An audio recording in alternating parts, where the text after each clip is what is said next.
Como seria se vocês tivessem a oportunidade de trabalhar em um dos melhores hospitais do mundo?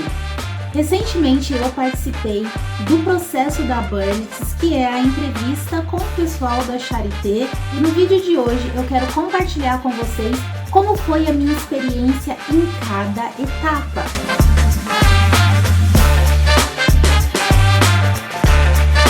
Olá, enfermeiros e enfermeiras deste canal! Bem-vindos, bem-vindas a mais um vídeo. Me chamo Fabiola Pinheiro e por aqui eu compartilho com vocês como que vem sendo esse meu processo para migrar para a Alemanha e também como que vem sendo o meu dia a dia com o aprendizado do idioma alemão. Assim como vocês, eu também busquei informações para o processo da 5ª edição da Charité. E claro que algumas coisas se repetiam, mas no geral a experiência era diferente para cada um. O que eu quero dizer com isso é que por mais que eu conte como foi a minha entrevista com a Charité, pode ser que no seu momento seja diferente em alguns ou em todos os aspectos. Mas vamos lá! Iniciamos a nossa jornada se inscrevendo no site da GUP. A primeira etapa é fazer o cadastro e se inscrever na plataforma.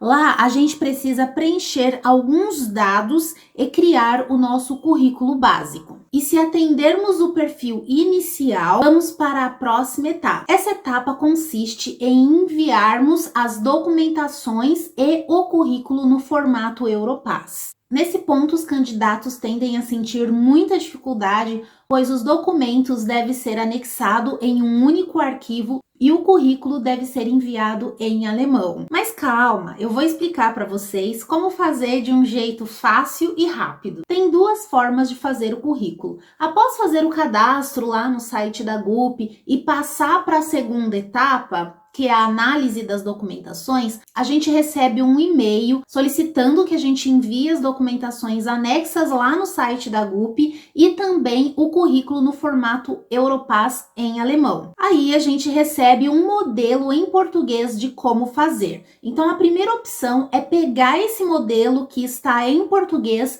preencher os nossos dados em português mesmo, como se a gente estivesse preenchendo um currículo normal aqui para a gente encaminhar para as empresas brasileiras. Aí a gente vai entrar lá no site da DeepL e anexar o arquivo que a gente quer, pode ser no formato Word ou então em PDF, e clicar em traduzir para o alemão. Automaticamente o seu currículo todinho vai ser traduzido. A segunda opção é utilizar o arquivo que eles já mandam no formato que eles querem, e aí as informações estarão em alemão também. Como a gente tem a base, né, para seguir em português, aquele exemplo, a gente só vai lá no exemplo, porque as lacunas são iguais, vai lá no exemplo, entende o que ele quer que a gente coloque lá naquela lacuna em branco em alemão, digita no DeepL ou copia do seu currículo em português, cola lá no DeepL aquela informação que ele vai traduzir para o alemão, aí você copia e cola na lacuna em branco do currículo já no formato Europass. Aí você vai fazer isso lacuna por lacuna e depois é só salvar em PDF e anexar o arquivo lá no site da GUP. Das duas formas é muito simples de fazer, e apesar de estar falando aqui da entrevista com a Charité, eu digo para vocês que dá para seguir esse mesmo passo a passo para preencher o currículo solicitado da ZAV. Eles também estão pedindo para que o currículo seja enviado já traduzido em alemão. Então pega a dica aqui e qualquer dúvida é só me deixar nos comentários que eu vou ter o maior prazer em ajudar vocês. Quanto às documentações, é muito fácil a gente anexar em um arquivo só. Quando eu falo anexar em um arquivo só, é a gente salvar todas as documentações solicitadas, como por exemplo, o diploma, o histórico, a foto do Corém, certificados de pós-graduação, certidão de nascimento ou casamento e assim por diante. Então a gente vai copiando e colando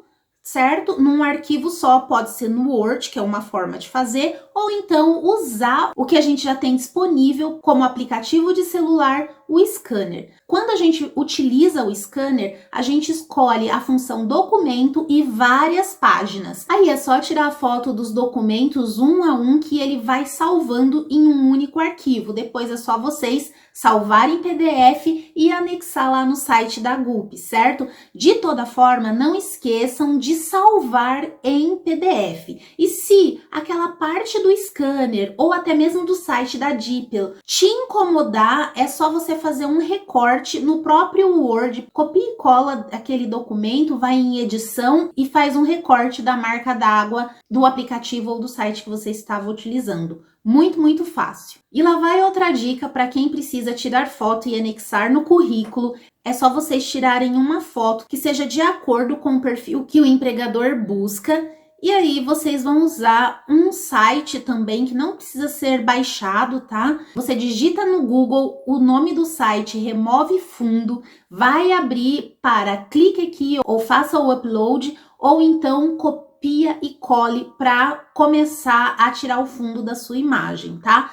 O legal é que seja uma imagem que esteja em branco no fundo da sua foto, certo? Depois que a gente carrega os arquivos solicitados lá no site da GUP, a gente vai precisar esperar alguns dias, porque esses documentos e o nosso currículo vão ser analisados. E depois de um ou mais dias, a gente recebe o e-mail comunicando se a gente passou ou não para a próxima etapa. O interessante que eu achei dessa plataforma GUP é que a gente consegue ver exatamente em que ponto do processo a gente está, quantos candidatos estão pleiteando ali aquela vaga e quantos candidatos passaram para a próxima fase. Como a gente tem acesso à plataforma GUP, eu já sabia que a próxima etapa seria a entrevista com as psicólogas. Nessa fase, eu fiquei realmente preocupada, mas eu sabia que eu teria que ser sincera, cuidadosa com as minhas palavras,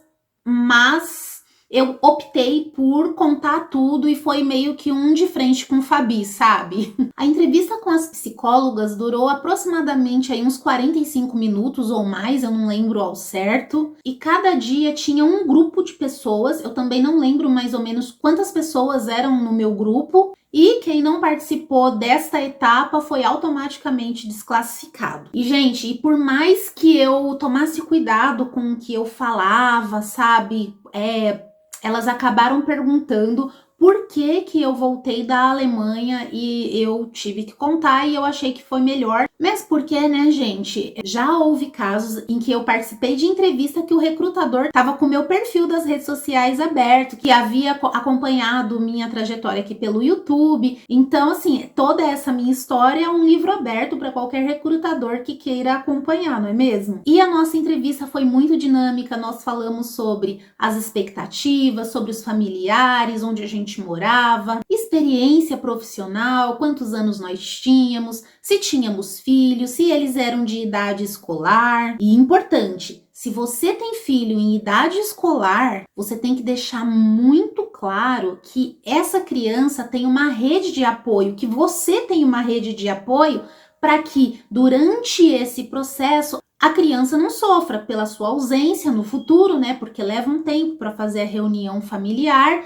e que ela também não deixe de ter os cuidados que ela precisa. E para os recém-formados, gente, não tenham medo de se inscrever nos processos se vocês forem recém-formados, mesmo que a vaga exija uma experiência. Quem nunca fez um home care no processo de graduação? Quem nunca cuidou de um familiar? Dificilmente o profissional de enfermagem vai se formar e durante esses 5 anos ele nunca vai fazer um home care, ou ele nunca vai cuidar de um idoso, ou ele nunca vai cuidar de um parente. E também tem a questão da parte prática. A gente passa bastante tempo nos estágios e aí é só vocês colocarem também o setor que você mais se identificou durante os estágios, sabe? Depois de passar por essa fase com as psicólogas, nós teríamos que passar pelo teste de aptidão. Então a gente recebeu um e-mail com os detalhes deste encontro, que seria online, e também qual seria o nosso avaliador, com o nome certinho.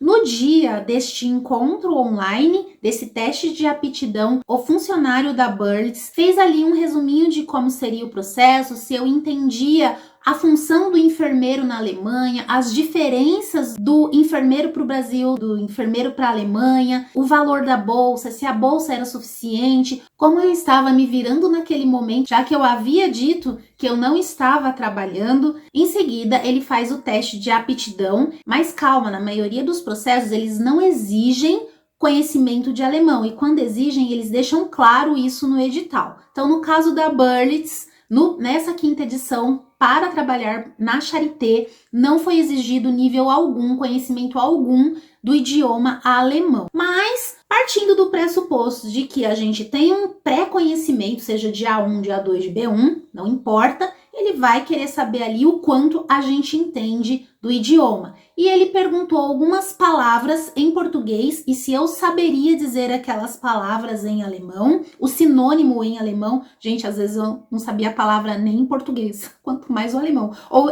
então, eu sabia o sinônimo em alemão, mas eu não sabia em português. Muita loucura, né? A gente fez esse bate-bola. Depois ele começou a mostrar alguns objetos para eu identificar as cores em alemão. Foi bem legal. E por fim, nós tivemos um curto diálogo num nível A1 de apresentação básica. Ele se apresentou em alemão, eu me apresentei em alemão, e aí para finalizar, ele disse que se eu passasse para a próxima etapa, que seria a entrevista presencial, que eu falasse o máximo possível em alemão, porque eles gostavam muito de receber os candidatos que já tinham um certo nível de alemão por conta da agilidade do processo, mas eu ainda estava ali com meu pé atrás, viu, gente? A etapa seguinte, então, seria uma pré-entrevista com a equipe da Birds e a equipe da Charité para fazer uma apresentação do processo. Só que, devido ao grande número de candidatos, esse encontro que seria online teve que ser cancelado. Sim, eu já tinha passado por todas essas etapas e agora viria a tão temida entrevista com os recrutadores. Recebemos o e-mail com a solicitação de alguns documentos que nós teríamos que fazer o apostilamento de AIA, e eu sabendo da demora que é para apostilar esses documentos, eu já me prontifiquei em correr para dar conta de resolver tudo o mais breve possível, uma semana antes. E aí, gente, já vai uma dica de apostilamento de AIA para você. Uma não, acho que duas.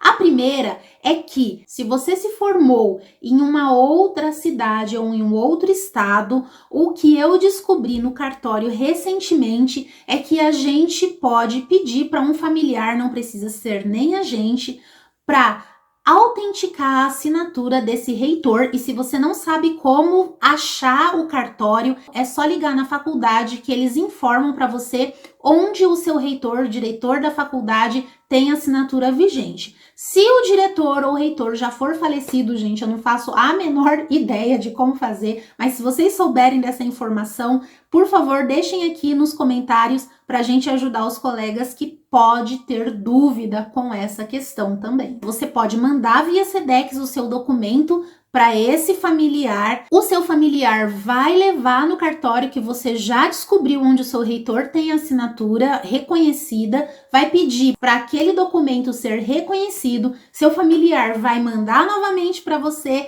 esse documento e você pode ir em qualquer cartório da sua cidade e pedir para fazer a apostila de AIA. Não é legal? Eu achei o máximo também. E existem cartórios aqui em São Paulo que fazem o apostilamento no mesmo dia. Questão assim de 20, 30 minutos, a depender da quantidade de documento que você precisa apostilar. E um desses cartórios é o de Pinheiros. Muito bacana, eu vou deixar o nome dele aqui para vocês e também o endereço na descrição. Depois de alguns dias que eu já havia apostilado aquelas documentações, eles disseram que não seria mais necessário apostilar aquelas documentações naquele momento e que nós poderíamos somente ter os documentos autenticados. Vocês acreditam? Eu fiquei muito brava porque uma autenticação custa uns R$8 e o apostilamento de AIA varia aí entre 146 a R$150, a depender da região e da localização do cartório. Alguns tiveram a oportunidade de fazer a entrevista online e alguns tiveram a oportunidade de fazer a entrevista presencial.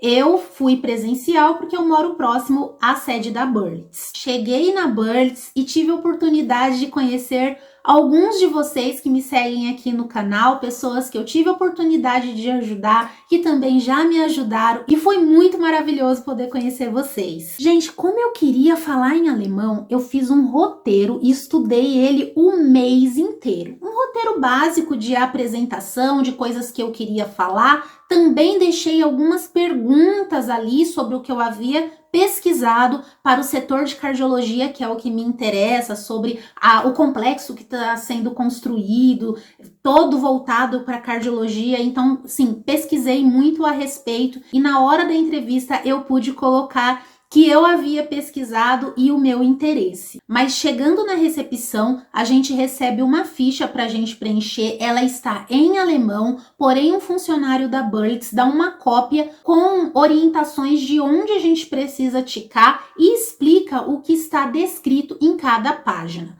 Sei lá, vai uma dica, né, gente? Tira foto desse documento para quem não entende alemão e depois joga lá no Google Tradutor ou no DeepL para você ter certeza do que você concordou e assinou ali, né? E para saber que você não estava vendendo um rim nem nada. Depois de um tempo, nós fomos encaminhados para uma antessala e ali foi feita uma checagem das nossas documentações. A gente descontraiu um pouco, eu fiz inúmeras perguntas sobre Berlim, sobre segurança, sobre o processo, sobre as aulas, sobre a oportunidade para quem já tem o B1, enfim, enchi a funcionária que por coincidência é uma das professoras da Burlitz. E foi muito legal essa troca porque deixa a gente menos nervoso. Já na sala da entrevista, achei bem confortável, nós tínhamos 2 poltronas bem confortáveis, tinha mesa onde ele ficava com uma outra ficha que ele ia preenchendo conforme a gente ia conversando com eles.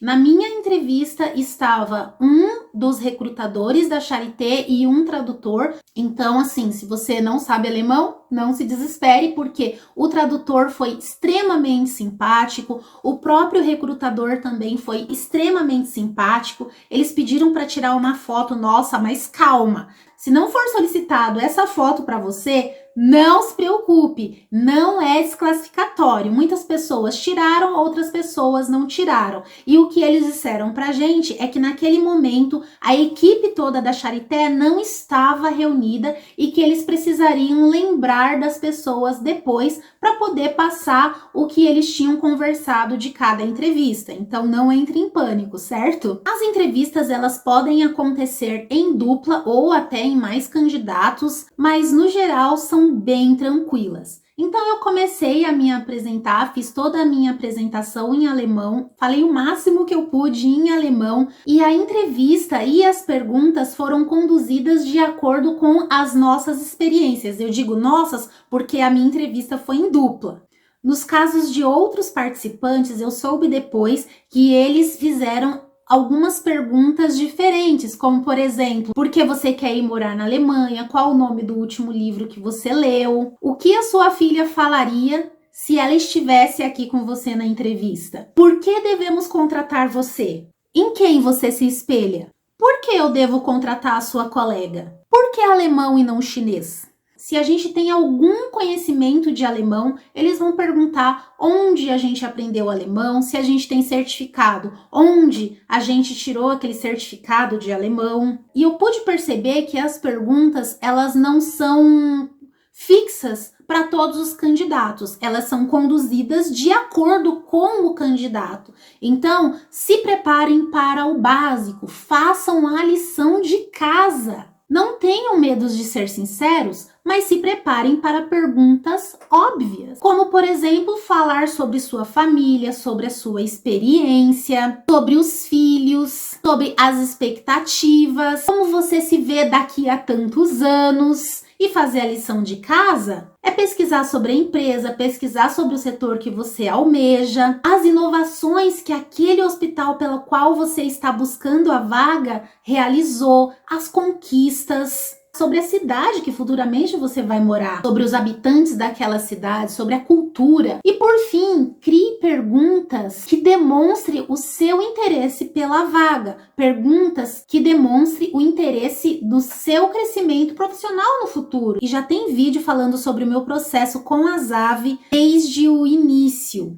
E como eu já tenho nível B1 de alemão certificado, o processo para essa galera, que não foi só eu, viu, gente, que fui selecionada com nível B1, eu acredito que foram entre 6 a 9 pessoas, mas nós precisamos esperar o que eles vão decidir para nos dar uma posição de como vai ser o processo com a gente daqui para frente. E como eu estou aguardando para saber, né, os próximos passos, pode deixar que eu vou contar aqui tudinho para vocês. Por isso, deixa um curtir para mim, se inscreve no canal se não for inscrito, clica no sininho para receber as notificações de tudo que eu posto aqui no canal semanalmente. E vocês já sabem, se tiverem alguma dúvida, pode deixar aqui nos comentários que eu vou ter o maior prazer de responder a todos vocês.